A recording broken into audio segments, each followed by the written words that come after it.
حضرت عیسیٰ علیہ السلام ایک دن پڑھ رہے تھے انجیل، تو آپ نے نبی پاک کا تذکرہ پڑھا، اس سانپ نے سن لیا تو حضرت عیسیٰ سے کہنے لگا حضور یہ بتائیں کہ وہ نبی پاک ملے گے کہاں؟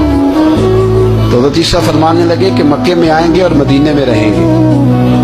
تو کہا ملاقات کیسے ہو سکتی ہے؟ فرمایا چلا جاؤ مکے۔ تو وہ سانپ 600 سال غار ثور میں اس نے 70 جگہ پہ سوراخ کیے۔ کتنے سال بیٹھا رہا؟ بول کے بتائیے۔ آپ 6 گھنٹے بیٹھ کے دکھائیں، سوال ہی نہیں پیدا ہوتا۔ ہم بڑے کمزور ہو گئے۔ 600 سال تو سانپ بیٹھا رہا، 600 سال اور 70 اس نے سوراخ کیے غار ثور میں، لیکن وہ بھی عاشق تھا نا۔ اور یہاں معاملہ یہ تھا کہ ابوبکر صدیق دعا مانگ کے گئے تھے کہ میں نے کسی کو موقع نہیں دینا، ایک میں ہوں گا دوسرا میرا یار ہوگا۔ وہ غار ثور کی تو لذت یہ والی تھی، ایک میں ایک میرے محبوب۔ اس نے 70 سوراخ کیے ہوئے تھے۔ جناب ابوبکر صدیق نے کہا حضور آپ ٹھہرے، میں ذرا ابھی آیا صفائی کر کے۔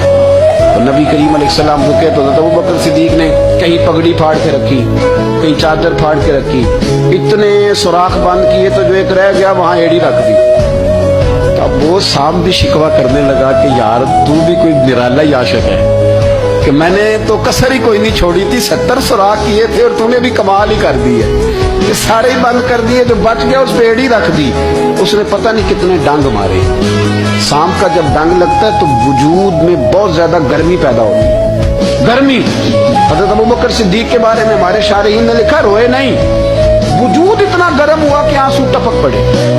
نبی کریم صلی اللہ علیہ وسلم نے فرمایا ہٹا نا ذرا پیر، پھر انہوں نے ہٹایا تو میرے مصطفیٰ میں لعاب دہن لگایا۔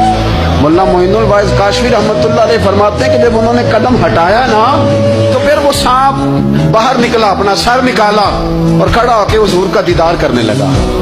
نبی کریم نے فرمایا تیرا کام ہو گیا، اب تو جا، مجھے اور ابو بکر کو رہنے دے۔ نکل گیا۔ یہ کیفیات ہے، یہ محبت ہے، یہ وارفتگی ہے، یہ شوق ہے، یہ درد ہے۔ یارو یہ میں کہا کرتا ہوں کہ یہ چیز جینے کا بھی مزہ دیتی ہے، مرنے کا بھی مزہ آتا ہے، مرنے کا بھی مزہ، سرور آتا ہے انسان اس میں جب یہ کیفیات شامل ہوتی ہے نا۔ رنگ اور ہوتا ہے، درد اور ہوتا ہے، ذائقہ اور ہوتا ہے، کیفیت اور ہوتی ہے، پھر کوئی شوق نہیں رہتا اعلیٰ کپڑوں کا، بڑی گاڑی کا، لمبے چوڑے معاملات کا۔ پھر تو انسان ڈھونڈتا پھرتا ہے کوئی مجھے محبوب کی بات سنائے، کوئی اس کی شان میں کوئی شعر سنائے، کوئی اس کا ذکر سنائے، کوئی مل جائے نا کبھی کہ میرے تار چھیڑ دے، کوئی ملے، کوئی بات کرے، کوئی ذکر کرے۔ پھر انسان ڈھونڈتا پھرتا ہے ان لفظوں کو، ان لوگوں کو جو پکڑ کے دروازہ رسول صلی اللہ علیہ وسلم کی بارگاہ تک لے جائیں۔ بڑا پیار کیا میرے قریب محبوب